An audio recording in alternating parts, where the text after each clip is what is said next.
लगातार सरकार और सरकार का जो टीवी चैनल है, अखबार है, वो लगातार इस बात को स्थापित करता है कि ये कानून आपके हक में है, आपके पक्ष में है।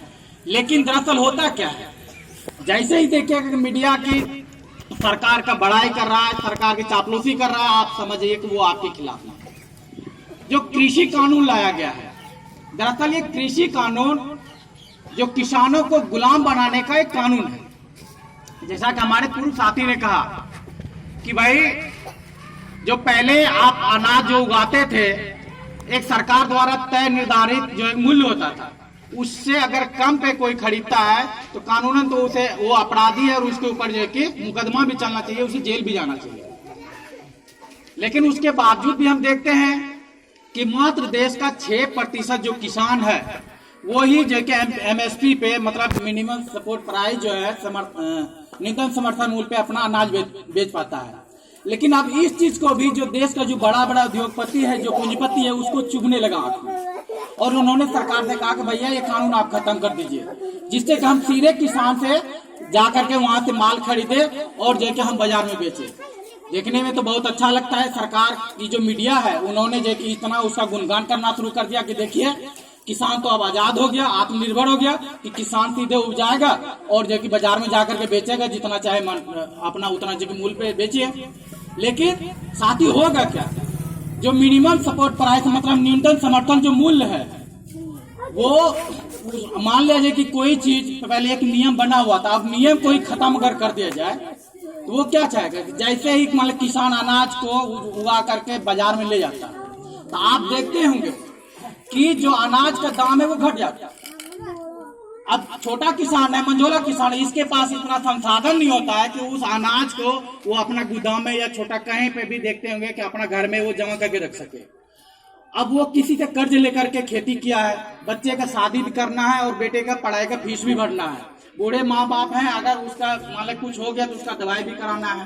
तो ऐसे में वो छोटा किसान जो मंझोला किसान है, वो चाहता है हम अपना जो कि अनाज जल्दी से जल्दी बेच ले। क्या पता है भाई हमारा अनाज बाहर में हो, बारिश हो जाए, हमारा अनाज जो कि सड़ जाए, खराब हो जाए। तो ऐसे में वो चाहता है कि जल्दी से जल्दी बिके और इसी का फायदा उठा करके जो है देशी विदेशी जो पूंजीपति है वो चाहता है कि हम किसान से कम, क्योंकि आप भी लेकर के बोरा अनाज जो कि मार्केट में आए हैं, ये भी आए हैं, वो भी आए हैं, क्योंकि वो सबको लग रहा है कि हमारा माल जल्दी बिके, क्योंकि भाई 10 तरह की दिक्कत है।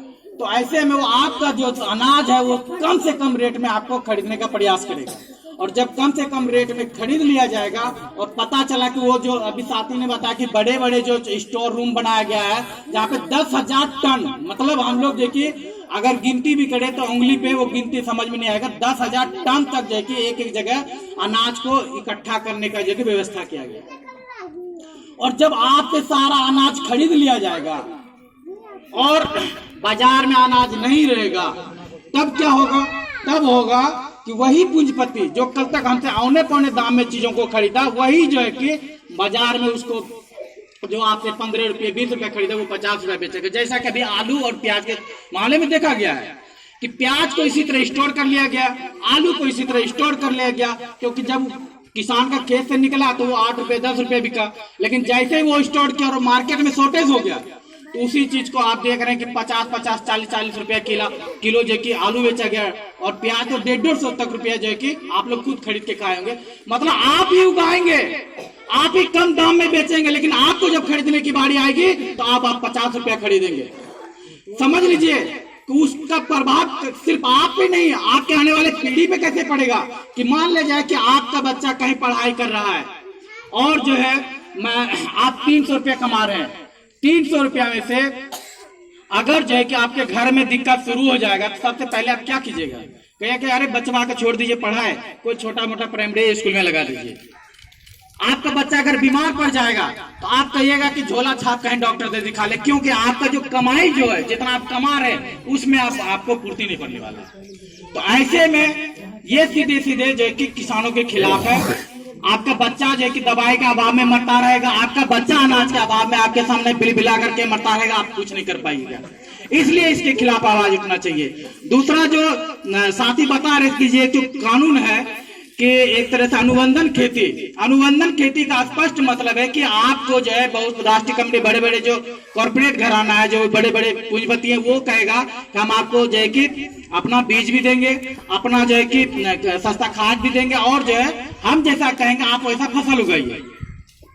मान लिया कि कोई बहुत किसान भाई है, सबको कहेगा कि आप टमाटर की खेती कीजिए, और टमाटर जब जो है तैयार हो जाएगा तो हम आपका सारा टमाटर खरीद लेंगे। हो सकता है कि उस समय मार्केट में, बाजार में टमाटर 30 रुपए किलो, और आप टमाटर उगा लिए। अब उसको जो है लग रहा है कि यार ये तो ज्यादा हो रहा है, वो क्या करेगा कि आपके टमाटर को छांट देगा, कहेगा नहीं जी ये तो जो जिस चीज के लिए हम इसको उपजवाए थे वो चीज उस लायक है ही नहीं। जैसा कि अभी बहुत सारा साथी को देखने को मिला है, और पता चला कि आपका 2000 कुंटल हो गया टमाटर, वो कहेगा हम तो 50 कुंटल ही खरीदेंगे। क्यों? क्योंकि उस लायक है ही नहीं। तो आप बताइए कि जो आप ऋण लेकर के, जो कर्ज लेकर के, जो तमाम तरह के दिक्कतें से जो कि मान लो टमाटर उगा लिए और वो आपका खरीदेगा नहीं, तो आप कहाँ जाइएगा? इस तरह से एक अनुबंधन होगा। इसको आप कोर्ट में भी जाके डायरेक्ट वो नहीं कर सकते हैं, जैसा होता है अन्य मामले में कि आप कोर्ट चले जाइए और वहां से आपका फैसला मिलेगा। ये जो है कि कोर्ट में मामला को नहीं ले जाने देगा, वहां आपका कोई नहीं सुनेगा। ये जो कि डीएम और एसडीएम तक मामला रहेगा, और डीएम एसडीएम आप जानते हैं किसका पक्ष के लोग हैं वो भाई? क्या वो बड़े पूंजीपतियों का है या हमारे हैं? हम देखते हैं कि छोटी छोटी मांगों को लेकर के जब हम रोड पे उतरते हैं हमारे ऊपर लाठी डंडा चला दिया जाता है। तो ऐसे में जो है कि ये कानून सीधे सीधे जो है कि हम मजदूरों के ऊपर, हम किसानों के ऊपर, हम छात्रों के ऊपर एक हमला है। दूसरी तरफ हम देखते हैं कि यही सरकार जब किसानों को देने की बारी आती, जैसे आप देखते हैं भाई साहब यहाँ पे कि कोरोना काल अभी जब बीता है, कि कोरोना काल में लाखों मजदूर जो कि इधर से उधर, कोई गुजरात से आ रहा, कोई पंजाब से आ रहा, कोई हरियाणा से आ रहा, कोई किसी को ये खाना तक नहीं दे पाया, किसी को ये पानी तक नहीं दे पाया, लेकिन ये अपने लिए 8000 करोड़ का जो कि विमान खरीदा है। उसी कोरोना काल में 68,607 करोड़ का जो कि इन्होंने बड़े बड़े जो देश के जो उद्योगपति हैं उसका माफ किया है। दोस्तों ऐसे में सवाल यह है कि अगर आज से हम इस बात को नहीं समझेंगे, नहीं जानेंगे और इसके खिलाफ आज से हम आवाज नहीं उठाएंगे, तो कल हमारे सामने हमारे बच्चे भूख से बिलबिलाता हुआ मर जाएगा, हम कुछ नहीं कर पाएंगे। हमारे बच्चा दवाई का अभाव में दम तोड़ देगा, हम कुछ नहीं कर पाएंगे। हमारा बच्चा पढ़ाई तो होगा लेकिन हमारा बच्चा अनपढ़ रह जाएगा, हम कुछ नहीं करेंगे।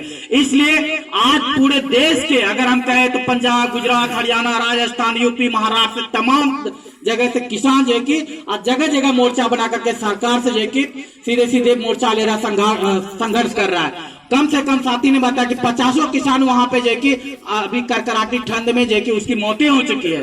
सरकार के लिए भले ही मौत होगी लेकिन हमारे लिए वो शहादत है। साथी ने जो है कि इस संघर्ष में अपना शहादत दिया है।